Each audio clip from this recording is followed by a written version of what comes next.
Las vi por primera vez la noche del 23 de noviembre de 1944, 8 o 10 bolas de fuego naranja flotando a la altura de mi ala izquierda, sobre el valle del Rin, al norte de Estrasburgo, y desde entonces no ha pasado una sola noche en que no piense en ellas. Yo iba sentado en la cabina oscurecida de un Bristol Beaufighter, un caza pesado bimotor de fabricación británica, volando bajo, buscando la silueta de algún convoy alemán o el penacho blanco de una locomotora que delatase un movimiento de tropas, y de pronto aquellas luces aparecieron junto a nosotros sin haber sido anunciadas por la radio, sin haber sido detectadas por ningún radar, sin haber sido vistas desde tierra ni por nuestros propios observadores. Iban en formación, ordenadas, regulares, manteniendo una distancia exacta unas de otras, y se desplazaban a una velocidad que ningún avión de aquella guerra podía igualar. El operador de radar, sentado detrás de mí en la pequeña cápsula del aparato, miró su pantalla, la golpeó con el dedo, la limpió con la manga, y volvió a mirar. Nada. 0 contactos. El cielo estaba vacío para la electrónica, pero estaba habitado para nuestros ojos, y aquella era una contradicción que ningún piloto de combate sabía cómo resolver. Yo era miembro del Escuadrón Cazador Nocturno 415, una unidad estadounidense de la 12ª Fuerza Aérea, con base en Dijon, en el centro-este de Francia, y aquella noche nuestra misión consistía en patrullar la zona comprendida entre Estrasburgo y la ciudad alemana de Mannheim, interceptando cualquier aeronave enemiga que cruzase el Rin para hostigar nuestras líneas de retaguardia.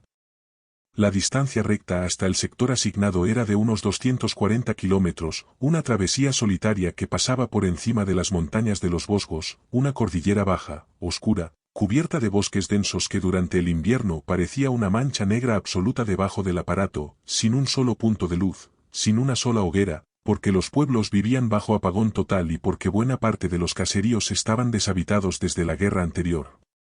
Volar sobre los Vosgos en plena noche era atravesar un mar negro de aire frío, con la única referencia de la brújula girando despacio en su recipiente de fluido, los dos motores Hércules zumbando por debajo, y el corazón latiendo en aquel ritmo extraño que tienen los corazones cuando saben que un error de cálculo los va a matar contra la ladera de una montaña que no se ve. Cuando finalmente cruzábamos los Vosgos y el Rin aparecía a lo lejos, plateado bajo el cuarto creciente, todo cambiaba, las luces de Mannheim, aunque amortiguadas, dibujaban un fantasma sobre el agua, los reflectores alemanes empezaban a barrer el cielo en busca de bombarderos aliados, y la artillería antiaérea se preparaba para escupir su rosario de explosiones blancas.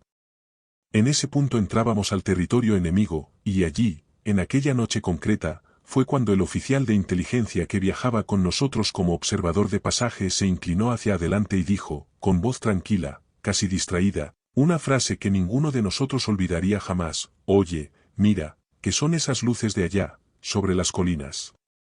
Yo giré la cabeza y vi exactamente lo que él estaba viendo.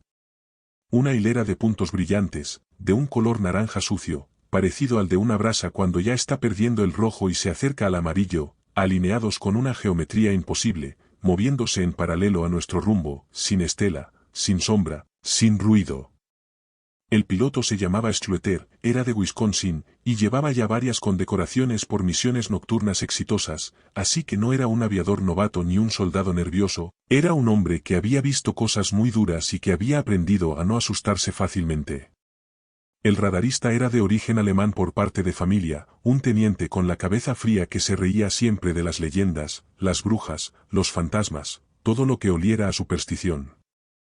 El observador de inteligencia era un oficial de Missouri que tenía 33 años, una edad casi anciana para un aviador en esa guerra, y que solía anotarlo todo en un cuaderno con tapa de hule. Y los tres a la vez, estábamos viendo aquellas luces que el radar no veía.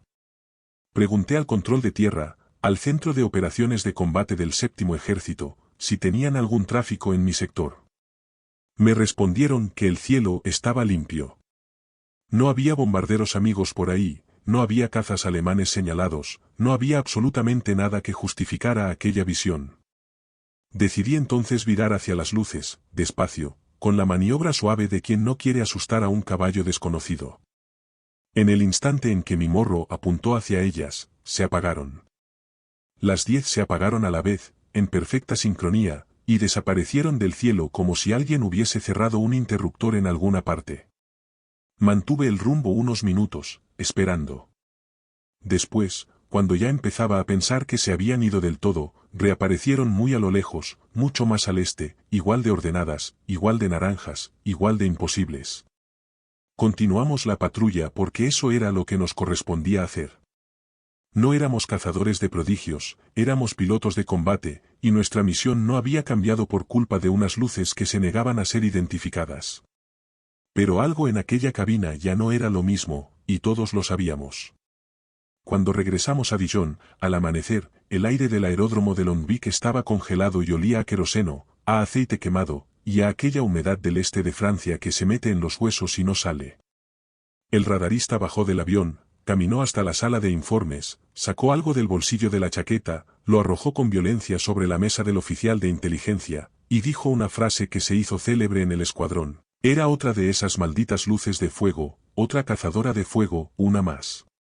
Usó una palabra que en aquel entonces se leía en una tira cómica popular, una historieta sobre un bombero atolondrado al que le encantaba decir disparates, y el bombero usaba la palabra fu como exclamación absurda, fu fu fu, y de ahí salió el apodo. A partir de aquella mañana, en la sala de informes del Escuadrón 415, dejamos de llamarles luces extrañas y empezamos a llamarles cazadoras de fu, cazadoras de nada, cazadoras de un disparate.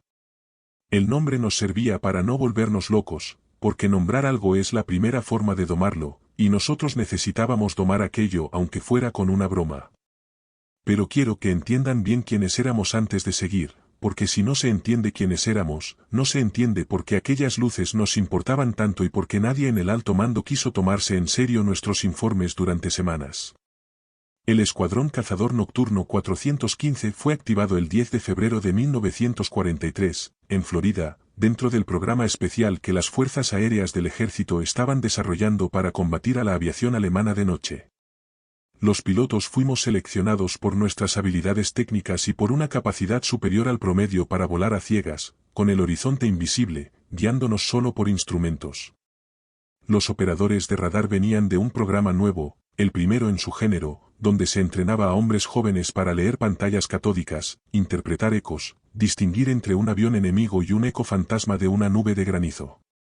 Volábamos al principio con un caza nocturno modificado, una versión convertida del bombardero medio que llevaba un radar primitivo y demasiado peso. Pero al entrar en combate, en julio de 1943, recibimos los Bristol Beaufort británicos en una operación de préstamo inverso entre la Fuerza Aérea Británica y la nuestra, porque el caza nocturno estadounidense que iba a sustituirles, el Búho Negro, no estaba listo todavía para Europa. El Beaufort era una bestia, eso hay que decirlo. Un bimotor pesado, robusto, con 4 cañones de 20 milímetros bajo el morro y 6 ametralladoras en las alas, capaz de tirar abajo a casi cualquier cosa que se le pusiera delante, con una autonomía decente y una velocidad respetable, pero también con un mal carácter en el despegue, una tendencia a desviarse hacia un lado si no se manejaba con firmeza el acelerador y unas estadísticas de accidentes que en algunos teatros eran las más altas de la guerra. Nuestra primera gran misión fue escoltar la invasión aerotransportada de Sicilia en julio del 43, una operación caótica donde demasiadas tropas paracaidistas cayeron en el sitio equivocado y demasiados aviones aliados fueron derribados por fuego amigo. De Sicilia pasamos a la península italiana en diciembre, y allí cubrimos los cielos sobre Anzio durante enero y febrero del 44, en una de las operaciones más difíciles del frente mediterráneo, cuando el desembarco aliado quedó atrapado en una playa estrecha frente a las colinas y los alemanes contraatacaron con todo lo que tenían. Sobre Anzio, en 3 meses de operaciones, nuestro escuadrón solo confirmó 2 aviones derribados, pero recibió tantos disparos de la artillería antiaérea aliada como de la enemiga, porque por la noche todos los aviones parecen sospechosos y los servidores de las baterías son hombres jóvenes con los nervios destrozados. En julio del 44 fuimos trasladados a Córcega para preparar la invasión del sur de Francia, la Operación Dragón, que se ejecutó en agosto de aquel año y que abrió un segundo frente terrestre desde el Mediterráneo hacia el Ródano y los Alpes. Volamos cobertura nocturna sobre las playas, después seguimos el avance de las tropas hacia el norte, y cuando los ejércitos americano y francés se establecieron firmemente en el sur, nos trasladamos a tierra firme francesa para apoyar al 7º Ejército estadounidense y al 1er Ejército francés con misiones de interceptación y de ataque nocturno contra columnas, trenes y depósitos enemigos. Allí, en el aeródromo de Longvic, junto a Dijon, nos instalamos a finales de septiembre y allí permanecimos hasta noviembre, antes de ser desplazados un poco más al norte, al campo de Ochey, en diciembre. Y fue durante aquellas semanas, mientras los aliados empujaban hacia el Rin y los alemanes se replegaban sobre la línea Sigfrido, cuando el cielo de la Alsacia y el sur del Palatinado empezó a llenarse de cosas que no estaban en los manuales. La situación militar de finales del 44, conviene recordarlo, no era tan tranquilizadora como uno podría pensar mirando los mapas. Sí, los aliados habíamos liberado París en agosto, habíamos llegado al Rin en algunos puntos, habíamos cruzado Bélgica, pero el frente alemán seguía vivo, los suministros aliados estaban tensados al límite por la distancia desde los puertos de Normandía, y el alto mando alemán estaba preparando, en el más absoluto secreto, una contraofensiva masiva que iba a estallar en las Ardenas el 16 de diciembre y que se conocería después como la Batalla de las Ardenas o la Ofensiva del Bulto. Entre noviembre y diciembre del 44, mientras nosotros volábamos sobre el valle del Rin viendo aquellas luces extrañas, los alemanes estaban moviendo divisiones blindadas hacia los bosques de las Ardenas con un sigilo que nuestra inteligencia subestimó completamente. En aquel contexto, cualquier aparición rara en el cielo, cualquier dispositivo desconocido, cualquier luminaria sin explicación, era automáticamente sospechosa. La pregunta que nos hacíamos en la sala de informes no era si aquellas cazadoras de Fu eran un fenómeno natural, la pregunta era si eran un arma alemana nueva, un prototipo, un dispositivo experimental, un truco psicológico para desestabilizar a nuestros pilotos antes de la gran ofensiva que todos sabíamos que se acercaba aunque nadie supiera dónde ni cuándo. Los alemanes ya nos habían demostrado durante toda la guerra que tenían capacidad para sorprendernos. Habían desarrollado el mensajero, un caza a reacción que volaba más rápido que cualquier cosa nuestra. Habían desplegado el cometa, un caza propulsado por cohete que aterrizaba como una piedra incendiada pero que mientras estaba en el aire era casi inalcanzable. Habían lanzado contra Inglaterra y contra Bélgica los misiles V1 y V2, las primeras armas balísticas de largo alcance de la historia, capaces de cruzar el canal en minutos y de caer sobre Londres o sobre Amberes sin que nadie pudiera defenderse. Sabíamos que ingeniero alemán, en algún sitio, llevaba años trabajando en cosas que a nosotros nos parecían ciencia ficción, y la posibilidad de que aquellas luces fuesen una nueva categoría de arma, una bomba pequeña teledirigida, un proyectil incendiario controlado por radio, un señuelo para confundir nuestros radares, era una posibilidad muy seria que el oficial de inteligencia anotaba con tinta negra en sus informes. Después de la primera observación del 23 de noviembre, hubo unas semanas relativamente tranquilas. Volamos misiones casi todas las noches que el tiempo lo permitió, con el frío entrando por las rendijas de la cabina, con las manos congeladas dentro de los guantes forrados, con el oxígeno seco quemando la garganta cada vez que subíamos por encima de los 3000 metros. No vimos nada raro. Nos felicitamos un poco. Pensamos que aquella noche había sido un caso aislado, una anomalía, quizás un grupo de bengalas alemanas mal disparadas, quizás un fenómeno eléctrico. Pero entonces llegó el 22 de diciembre, y todo se volvió mucho más serio. Aquella tarde, dos compañeros del escuadrón, un piloto de Carolina del Norte llamado MC Fals y un radarista de California llamado Baker, despegaron en un Beaufighter para una patrulla de altura media. Iban a 3000 metros, sobrevolando un sector situado al sur de Agenau, una vieja ciudad de Alsacia situada a unos 30 kilómetros al norte de Estrasburgo y a unos 25 kilómetros al oeste del Rin. La zona estaba caliente, llena de columnas alemanas que se replegaban hacia el este, llena de baterías antiaéreas, llena de cazas nocturnos enemigos buscando nuestros bombarderos. Eran las 6 de la tarde, ya completamente de noche en aquella latitud y aquella estación del año, cuando los dos vieron, simultáneamente, dos luces muy brillantes que subían desde el suelo hacia el avión. No subían como sube un proyectil de artillería antiaérea, en una trayectoria balística clara que después se curva y cae. Subían en línea recta, sin esfuerzo, sin estela, sin ruido aparente, hasta alcanzar la altura del aparato, y entonces se nivelaron y se colocaron exactamente detrás de la cola, manteniendo una posición impecable durante 2 minutos completos. 2 minutos en combate aéreo nocturno son una eternidad. 2 minutos en los que un piloto se siente perfectamente apuntado, perfectamente identificado, perfectamente expuesto. MC Fals hizo todas las maniobras posibles. Subió. Bajó. Viró a la izquierda, viró a la derecha, intentó perderlas en una capa de nubes, intentó descender hasta donde la artillería amiga no llegaba. Las luces le siguieron, exactas, sin distancia variable, sin esfuerzo, como si alguien las estuviese controlando desde una sala de control que veía perfectamente al avión por dentro y por fuera. Y entonces, después de aquellos 2 minutos infinitos, las luces se apartaron, viraron, y se apagaron. El fuego pareció extinguirse desde dentro, dijo después el piloto en su informe, no se alejaron, no aceleraron, simplemente se apagaron, como si alguien hubiera cerrado la espita del gas. Cuando aterrizaron en Ochey, los 2 hombres estaban blancos. No de miedo cobarde, sino de aquel miedo profesional que tienen los soldados cuando saben que han estado en una situación que no controlaban en absoluto. M.C. Falls escribió su informe con una caligrafía firme, pero el oficial de inteligencia se dio cuenta de que los renglones temblaban un poco al final. 2 noches después, en Nochebuena, los mismos 2 pilotos volvieron a tener un encuentro parecido. Esta vez fue una sola luz, mucho más cerca, casi pegada al ala derecha, de un color rojo intenso que cambiaba lentamente al naranja y de nuevo al rojo, sin forma definida, sin estructura visible, sin alas, sin cabina, sin nada que pareciese una máquina. Solo era una bola de fuego suspendida, manteniendo el ritmo del avión, ignorando la velocidad del aire, ignorando la turbulencia, ignorando las leyes que nosotros conocíamos. El piloto disparó una corta ráfaga con uno de los cañones de 20 milímetros para ver qué ocurría. La luz no se inmutó. No explotó, no se desvió, no se apagó.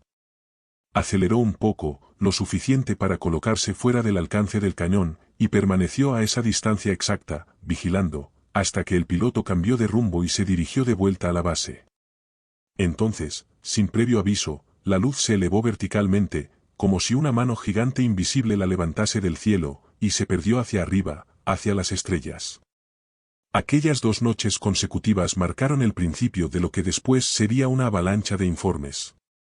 A partir de finales de diciembre, prácticamente todos los pilotos del Escuadrón 415 habían visto, al menos una vez, algo. Algunos habían visto 3 bolas de fuego en línea vertical, una encima de otra, volando delante del avión durante varios minutos antes de desvanecerse.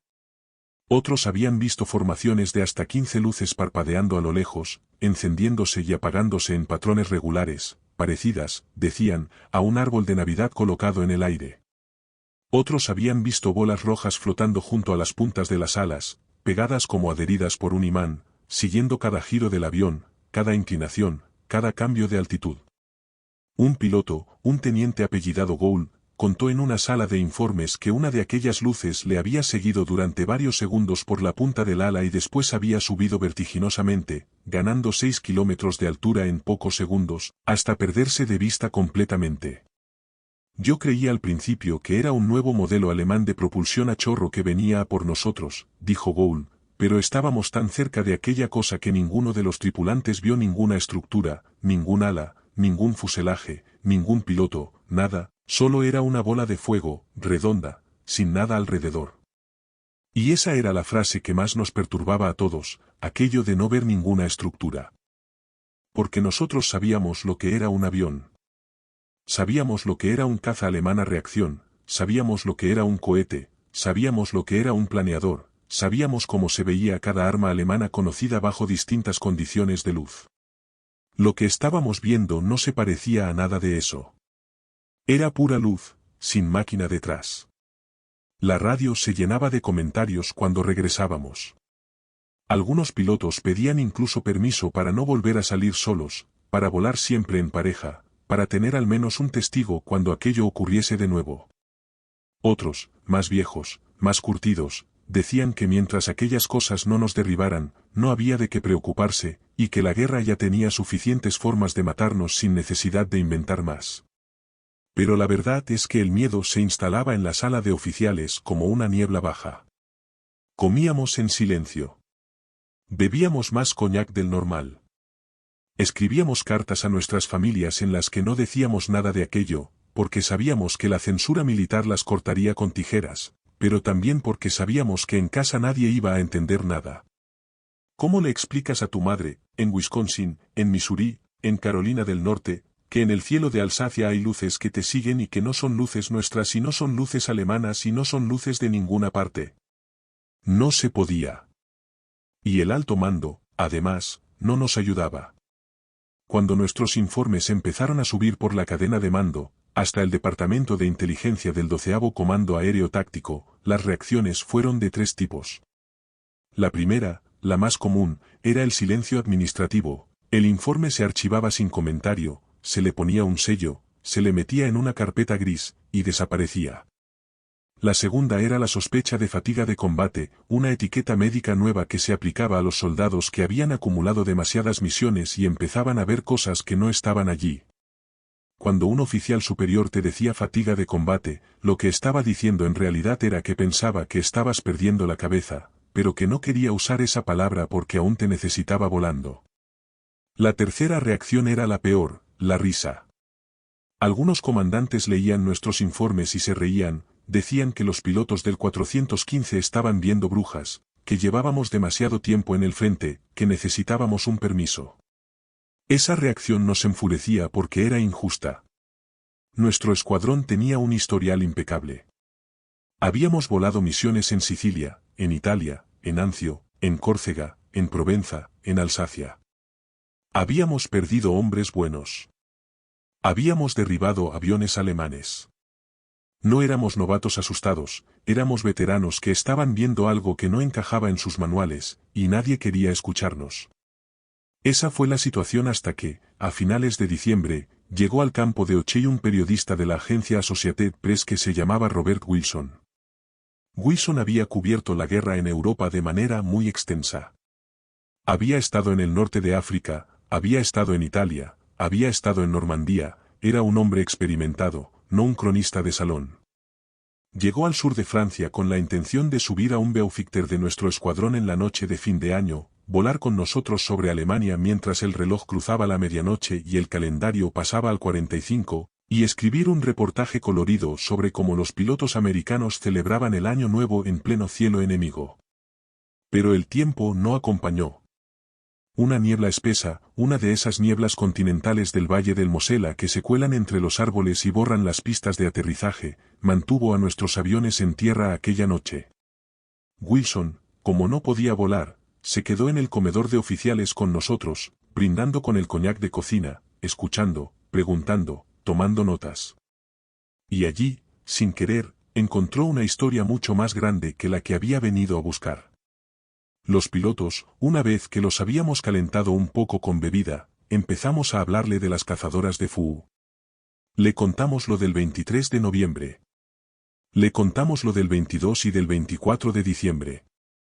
Le contamos lo de las bolas rojas, las bolas naranjas, las bolas verdes, las formaciones de 15 luces, los acompañamientos durante minutos enteros, los virajes imposibles. Le contamos también nuestra frustración con el alto mando. Le mostramos algunos esquemas dibujados a lápiz por el oficial de inteligencia. Wilson escuchó. No nos interrumpió. No se rió. Tomó notas con un lápiz grueso en una libreta de bolsillo. A la mañana siguiente, 1 de enero del 45, escribió y envió un despacho que en cuestión de horas estaba en las redacciones de los periódicos americanos más importantes. El 2 de enero, la historia salió en la primera página del periódico más leído de Nueva York. Hay 3 clases de estas luces que llamamos cazadoras de Fu, citaba el despacho a uno de nuestros radaristas. Una son las bolas de fuego rojas que aparecen junto a la punta de nuestras alas y vuelan con nosotros, la segunda es una hilera vertical de 3 bolas de fuego que vuelan delante de nosotros, la tercera es un grupo de unas 15 que aparecen a lo lejos, parecidas a un árbol de Navidad encendido en el aire, encendiéndose y apagándose. El radarista contaba también un encuentro en el que, volando a baja altura a unos 410 km por hora, 2 bolas de fuego habían imitado todos sus virajes, manteniendo siempre el mismo flanco, sin desfase, sin retraso. No nos atacan, terminaba diciendo el radarista en el despacho, simplemente nos siguen, como fuegos fatuos. Aquella noticia cambió todo. De pronto, lo que en los informes internos del escuadrón era una fuente de vergüenza pasó a ser un asunto público, debatido en las redacciones, discutido en las emisoras de radio, comentado en los hogares. Otros pilotos, de otros escuadrones, en otros teatros, empezaron a reportar cosas similares, ahora sin miedo a que se les acusara de locos, porque el 415 ya había abierto la puerta. Los teóricos empezaron a llover sobre nosotros. Una revista de gran tirada publicó la semana siguiente un artículo en el que se barajaban explicaciones científicas, bengalas alemanas, globos meteorológicos, el famoso fuego de San Telmo que aparece a veces en la punta de los mástiles de los barcos durante las tormentas eléctricas, fenómenos de inducción electromagnética en la atmósfera, reflejos de la luna sobre cristales de hielo en altura, descargas electrostáticas en el fuselaje del avión y, naturalmente, fatiga de combate. Pero los hombres del 415, los que habíamos visto las luces de cerca, sabíamos que ninguna de esas explicaciones servía. Las bengalas tienen una trayectoria balística claramente definida y no pueden seguir a un avión durante minutos. Los globos meteorológicos van a la velocidad del viento y no aceleran ni ascienden bruscamente. El fuego de San Telmo lo habíamos visto muchas veces en las puntas de las hélices y en los bordes metálicos del avión, sobre todo en zonas de alta humedad, y no se parecía en absoluto a una bola maciza de luz suspendida a varios metros del ala. Los reflejos lunares no cambian de color, no se desplazan en formación, no se apagan a la vez. Y la fatiga de combate no se contagia. Era imposible que 10, 20, 30 tripulaciones distintas, en aviones distintos, en noches distintas, en regiones distintas, sufriesen la misma alucinación coordinada con los mismos detalles geométricos y los mismos comportamientos físicos. Algo había allí. Algo material, físico, real, que no encajaba en nuestras categorías. Y conviene decir aquí, para que se entienda mejor, que no éramos los primeros aviadores aliados en haber visto cosas raras de noche. Habíamos hablado con tripulantes de la Real Fuerza Aérea Británica, en bares de retaguardia, durante permisos, y algunos de los más viejos nos contaban que ya en 1942, sobre Alemania, sobre los Países Bajos, sobre el Mar del Norte, habían visto luces que les seguían. Un piloto australiano de bombarderos, un tal Lumsden, de cuyo escuadrón era difícil acordarse pero cuya historia se contaba mucho, había descrito un encuentro con dos luces verdes que durante mucho tiempo le acompañaron a una distancia exacta unas de otras, una siempre un poco más baja que la otra, manteniéndose en su misma cola hasta que él logró sacarlas de su rastro acelerando hasta los 420 km por hora. Le costó mucho, decía, que sus compañeros le creyesen, pero a la noche siguiente otro comandante de su mismo escuadrón tuvo una experiencia muy parecida con una sola luz verde en aquella misma zona del cielo. Las primeras observaciones americanas, sin contar las nuestras, habían sido reportadas a comienzos de octubre del 44 por el Escuadrón Cazador Nocturno 422, con base en Bélgica, donde varias tripulaciones describieron luces redondas y rápidas siguiendo a sus aviones durante misiones nocturnas sobre Alemania Occidental. Pero fue nuestra concentración de avistamientos, en el sector del Rin entre Agenau y Neustadt, lo que llevó la cuestión al gran público. Esa franja del cielo, entre Agenau, situada en Alsacia y Lorena a unos 55 kilómetros al norte de Estrasburgo, y Neustadt, situada en el Palatinado bávaro a unos 90 kilómetros al norte de Estrasburgo, ambas localidades al oeste del Rin, se había convertido en una especie de pasillo donde aquellas cosas aparecían con regularidad, como si tuvieran allí una base, una ruta, una zona de operaciones. Algunos en el escuadrón empezaron a llamar a esa zona el corredor del Fu, medio en serio medio en broma. Y mientras nosotros peleábamos con aquellas luces en Europa, algo parecido empezaba a ocurrir en el otro extremo del mundo. En el Teatro del Pacífico, los pilotos americanos que volaban contra Japón comenzaron a mencionar bolas de luz que aparecían cerca de sus aviones, sobre todo en los vuelos largos sobre el océano y sobre territorio japonés. La diferencia era que en el Pacífico los pilotos volaban casi siempre solos sobre extensiones inmensas de agua negra, sin referencias visuales, sin testigos en tierra, así que sus testimonios eran todavía más difíciles de verificar. Pero las descripciones coincidían, esferas brillantes, sin estructura, capaces de mantenerse a la misma velocidad que el bombardero, capaces de subir y bajar siguiendo al avión, sin ser detectadas por radar, sin atacar nunca, y desapareciendo de manera abrupta cuando el piloto intentaba acercarse o disparar. Antes de salir en misión, en algunas bases del Pacífico, los pilotos eran avisados explícitamente, si ven en el aire algún fenómeno extraño, no concluyan automáticamente que están sufriendo histeria, fatiga o alucinaciones, describan lo que vieron al volver, sin censurarse. Aquella instrucción, en una fuerza armada conocida por su disciplina, era casi una confesión de derrota. El propio mando reconocía, indirectamente, que las cosas existían, aunque oficialmente no quisiera admitirlas.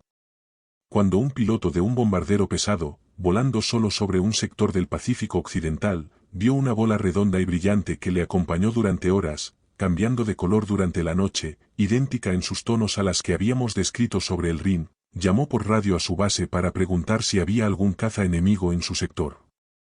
La respuesta del operador fue simple, casi aburrida: no hay aviones enemigos cerca de usted, el suyo es el único aparato en el aire que muestra el radar.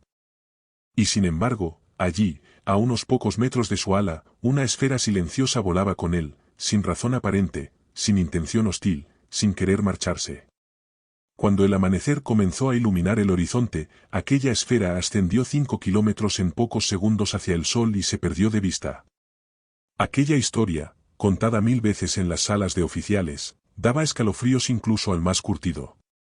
Y mientras todo aquello ocurría, la guerra en Europa seguía, brutal, indiferente. El 16 de diciembre del 44, mientras nosotros nos peleábamos con las luces sobre el Rin, los alemanes lanzaron su gran contraofensiva en las Ardenas, una operación masiva con 250.000 de hombres y casi 1000 tanques, comandada por el mariscal Modelo y el mariscal Ronnestedt, con el objetivo de partir en dos a las fuerzas aliadas y capturar el puerto de Amberes antes de que los americanos pudieran reaccionar. Durante 10 días, los aliados estuvimos al borde del desastre. La ciudad de Bastogne fue cercada y solo se salvó gracias a la resistencia heroica de la 101ª División Aerotransportada y al desbloqueo realizado por la 3ª División Blindada del general Patton. El cielo, durante la primera semana de la ofensiva, estaba cerrado por una niebla densa que impidió a los aliados usar nuestra superioridad aérea, y los cazas nocturnos como nosotros no pudimos hacer demasiado para frenar el avance alemán. Cuando el cielo finalmente se despejó, alrededor del 23 de diciembre, nuestros aviones aplastaron a las columnas alemanas con una eficacia salvaje.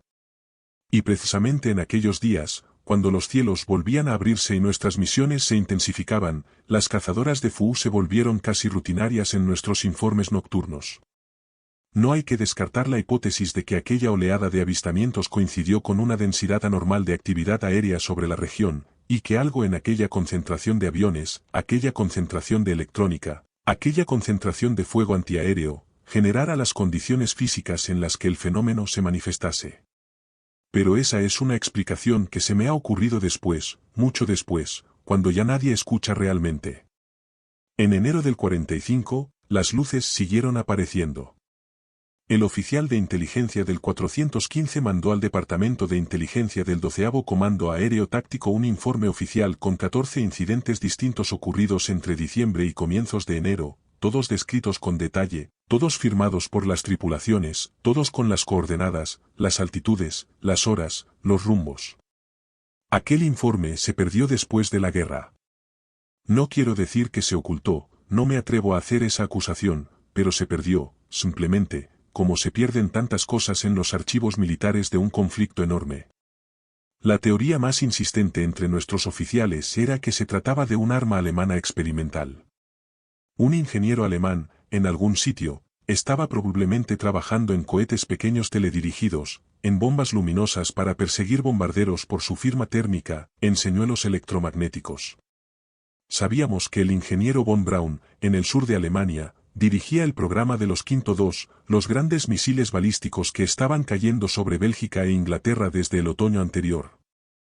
Si el régimen nazi había sido capaz de construir misiles capaces de volar a más de 1000 kilómetros por hora y caer sobre Londres sin posibilidad de defensa, también podía haber construido proyectiles más pequeños, controlados a distancia, capaces de seguir a un caza nocturno aliado y desestabilizar a su tripulación. La cola del Quinto II, además, dejaba un rastro luminoso largo y prolongado, una llama que alguien podría haber confundido con una bola de fuego. Esa hipótesis nos parecía verosímil hasta que nos llegaron informes de tripulaciones alemanas y japonesas que también habían visto cosas similares. Si las luces fueran un arma alemana, los alemanes no las verían a su vez. Si fueran un arma japonesa, los japoneses sabrían lo que eran. Pero los pilotos del bando contrario, según las pocas informaciones que circulaban entre interrogadores y prisioneros, también describían bolas de fuego que les seguían sin atacarles, también las temían, también ignoraban su origen. Esa coincidencia desmontaba la teoría del arma secreta y dejaba la cuestión completamente abierta. Cuando la guerra terminó, en mayo del 45 para Europa y en septiembre para el Pacífico, todos pensamos que pronto sabríamos la verdad. Cuando los aliados ocuparon Alemania y registramos los archivos de la inteligencia nazi, los ingenieros alemanes fueron interrogados con detalle sobre todo lo que habían desarrollado, hasta los proyectos más secretos, hasta los más fantásticos. Nadie, ni un solo ingeniero, ni un solo oficial de la Fuerza Aérea Alemana, ni un solo técnico de Peenemünde, ni un solo investigador del programa de armas avanzadas, mencionó jamás un programa que coincidiese con lo que nosotros habíamos visto sobre el Rin. Lo mismo ocurrió en Japón. Los archivos militares japoneses, una vez requisados, no contenían ningún proyecto de bolas de fuego controladas. Fue en aquel momento, después de la guerra, cuando empecé a entender que aquellas luces no habían sido un arma alemana ni japonesa. Habían sido otra cosa. Otra cosa cuya naturaleza nadie sabía. En diciembre de 1952, varios años después del fin del conflicto, la Agencia Central de Inteligencia Americana convocó un panel especial para revisar los informes acumulados sobre objetos aéreos no identificados. El panel, dirigido por un físico llamado Robertson, examinó los casos más significativos, incluidos varios de las cazadoras de Fu del 415. Sus conclusiones fueron prudentes, casi resignadas. Se reconoció que los pilotos habían visto algo. Se reconoció que las descripciones eran consistentes entre sí. Se reconoció que los radares no habían registrado los objetos. Se barajaron explicaciones posibles, fenómenos electrostáticos parecidos al fuego de San Telmo, fenómenos electromagnéticos atmosféricos no comprendidos del todo, reflejos de cristales de hielo a gran altitud, descargas eléctricas inducidas por la propia masa metálica del avión en movimiento dentro de un campo magnético débil. Pero ninguna de aquellas explicaciones convencía completamente. La causa real, según el propio panel, no quedaba establecida. Y ahí se quedó la cuestión, oficialmente, durante décadas. Durante años, cuando contaba esta historia a amigos civiles, en cenas, en reuniones de veteranos, la gente sonreía y cambiaba de tema. Cuando la contaba a otros pilotos del 415, o a hombres del 422, o a tripulantes ingleses de bombarderos nocturnos, todos asentían con la cara seria y bebían un trago largo. Sabíamos lo que habíamos visto. Sabíamos también que no íbamos a poder demostrarlo. Y sabíamos que, al menos, no estábamos solos en aquella memoria. Quiero terminar esta historia volviendo a la cabina de aquel Beaufighter, en aquella noche del 23 de noviembre de 1944, sobre el Valle del Rin, al norte de Estrasburgo. Quiero terminar recordando lo que sentí cuando vi por primera vez aquellas luces naranjas alineadas junto a mi ala izquierda. No fue un miedo común. No fue el miedo a una bala antiaérea o a un caza enemigo. Fue una sensación profunda, fría, lúcida, de que el cielo, aquel cielo donde yo había aprendido a moverme con tanta confianza, ya no me pertenecía. Tampoco le pertenecía al enemigo. No le pertenecía a nadie de los que estaban en aquella guerra. Había allí algo más, algo que estaba presenciando nuestro conflicto desde un nivel diferente, sin participar en él, sin atacarnos, sin ayudarnos, sin tomar partido. Algo que nos veía y que no quería ser visto del todo. Algo que se apagaba cuando nos acercábamos y reaparecía cuando nos alejábamos, como un observador discreto que prefiere mantenerse fuera del cuadro. Y la peor pregunta, la pregunta que después de todos estos años todavía me despierta a las 3 de la mañana, no es de dónde venían aquellas luces. La peor pregunta es esta: ¿por qué nos seguían tan cerca? ¿Por qué a pesar de los disparos, de los virajes, de la artillería antiaérea, de las nubes, de la distancia, no se iban del todo? ¿Qué les interesaba de nosotros, de aquel pequeño Beaufighter pintado de negro mate, lleno de hombres asustados y entrenados, volando sobre un río que separaba a dos ejércitos? Yo no sé la respuesta. He pasado el resto de mi vida sin saberla. Pero a veces, cuando me siento en el porche de mi casa por las noches y miro el cielo, sobre todo si es invierno, sobre todo si hay un cuarto creciente, me parece, durante un segundo, ver al borde del horizonte una luz pequeña, naranja, redonda, sin estela, sin estructura, y me pregunto si serán las mismas, si nos siguen siguiendo, si nos siguieron siempre. Después la luz se apaga y vuelvo dentro a tomar un café caliente.